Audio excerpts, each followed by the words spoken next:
আপনি আইনমন্ত্রী, সব কথা জিজ্ঞেস করতেও আপনাকে ভয় লাগে, তারপরেও একদম ব্যক্তি জীবন নিয়ে কি আপনি কিছু বলতে চান? আমি নিজে থেকে প্রশ্ন করব না, আপনি কিন্তু প্রশ্ন করেন, আমার কি জানতে চান আমি বলে আপনার দিই। পারিবারিক জীবন নিয়ে জানতে চাই। আমরা কিছুটা বলেন। জানি, আপনি এর চেয়ে বেশি কিছু বলতে চান কিনা? আমি 1987 সালে ডিসেম্বরের 18 তারিখে বিয়ে করি।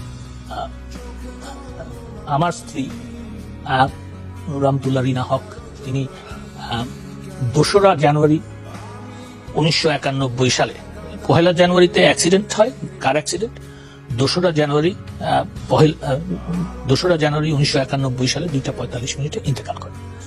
তারপরে আমি আর বিবাহ করি নাই, সেটা ঠিক।